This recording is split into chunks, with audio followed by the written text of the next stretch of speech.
DG ISPR की मुलाकात हुई है सहाफ़ियों के साथ, कुछ जो सोशल मीडिया के इन्फ्लुएंसर हैं उनके साथ, और ये मुलाकात खुफिया रखी गई। यानी सहाफ़ियों को ये कहा गया कि आपने जाकर बताना नहीं है कि आपकी मुलाकात डीजीआईएसपीआर से हुई है।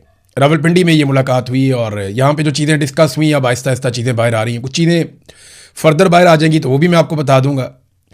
डीजीआईएसपीआर हज करने गए थे, कुछ हमारे सहाफ़ी दोस्त हैं वो तो हज की मुबारकबादें देते रहे वहाँ पे, लेकिन जो असल में खबर है वो दो चीज़ों के हवाले से ज़्यादा अभी तक बाहर आई।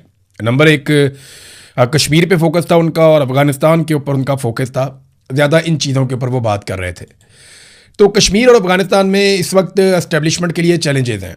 कश्मीर में चैलेंज ये है, देखें गिलगित बल्तिस्तान में तो उन्होंने अपनी हुकूमत बना ली है और मैंने आपसे कहा था कि वो मैदान से पाकिस्तान तहरीक इंसाफ को बाहर करेंगे और कुछ भी करेंगे। जैसे बलूचिस्तान में पाकिस्तान की एस्टेब्लिशमेंट को कभी भी ये सूट नहीं करता कि कोई ऐसी हुकूमत हो जो अवाम ने बनाई हो।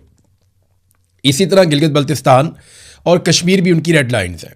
वो वहाँ पे भी बहुत हसास मामला हैं, वहाँ पे किसी और की हुकूमत कभी भी बर्दाश्त नहीं करते। वैसे तो पाकिस्तान में किसी की हुकूमत बर्दाश्त नहीं करते, उनके बड़े मफादात हैं, लेकिन इन जगहों पे ख़ास तौर पे वो अपना कंट्रोल रखना चाहते हैं। यहाँ जितने भी खूबसूरत इलाके हैं वहाँ पे आप देखें बड़े शानदार मेस बने हुए हैं, बहुत ज़बरदस्त जो सबसे खूबसूरत एरियाज़ हैं, बड़े बड़े किले हैं, बहुत खूबसूरत एरियाज़ हैं, वो फ़ौज के कंट्रोल में हैं इन एरियाज़ में।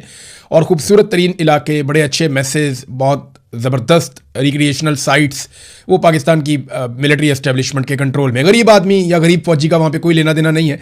अफसरान और उनकी फैमिली जो है वो काफ़ी इंटरटेन होती हैं। मैं माजी में ये सारी चीज़ें खुद हम देखते रहे हैं, क्योंकि जब सहाफ़ियों को ले जाया जाता था वॉर जोन्स के अंदर या ऐसे एरियाज में जहाँ पे बॉर्डर है या लड़ाई है, तो वहाँ पे हमें इन जगहों को देखने का भी मौका जाते हुए मिलता था, आते हुए भी मिलता था।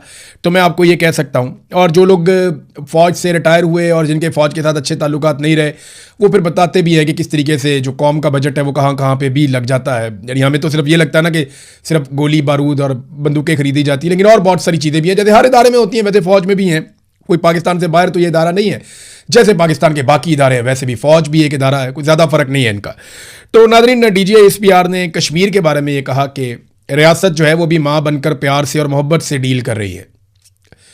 फिर उन्होंने ये दावा किया कि जैसे बलूचिस्तान के अंदर एक बलोच यकजहती कमेटी थी, उसके बारे में एक प्रोपेगेंडा आपको याद है किया गया था कि ये दहशतगर्द हैं सारे, और फिर मीडिया का एक बहुत बड़ा हिस्सा उनके पीछे पड़ गया था। और फिर आप देखें मारम बलोच हों या बाकी लोग हों, बगैर सबूतों के उनको जेलों में डाला हुआ है। उनके ऊपर कोई केसेस नहीं है, कुछ साबित नहीं कर सके आज तक, लेकिन कई कई महीनों से वो लोग जेलों में बंद हैं। ऐसे ही ईमान मज़ारी और हादी अली चट्टा जो उनके लिए बेचारे आवाज़ उठाते थे, उन दोनों को भी लंबी सजाएं देके जेलों में बंद कर दिया गया है, सिर्फ एक ट्वीट करने के जुर्म पर। देखिए, जिस अदालत ने ईमान मज़ारी और हादी अली चट्टा को सजा दी एक ट्वीट के ऊपर, उसी अदालत में एक जज के बेटे ने दो खवातीन को सड़क पे कुचल के मार दिया, बगैर लाइसेंस के, बगैर कानूनी गाड़ी वो चला रहा था और उसने कुचल के दो खवातीन को मार दिया और वो एक दिन भी जेल नहीं गया, थाने से ही छुड़ा के उसे घर ले गए। तो ये तो इंसाफ है पाकिस्तान में और ये सूरत हाल है इंसाफ की। बहरहाल अब फोकस जो है वो कश्मीर के ऊपर, अफगानिस्तान के ऊपर। अफगानिस्तान के बारे में उन्होंने काफ़ी बातें की। बलूचिस्तान के बारे में उन्होंने कहा जनाब कि बलूचिस्तान में देखें ये जो बलोच यकजहती कमेटी थी, फिर ये इनके कैसे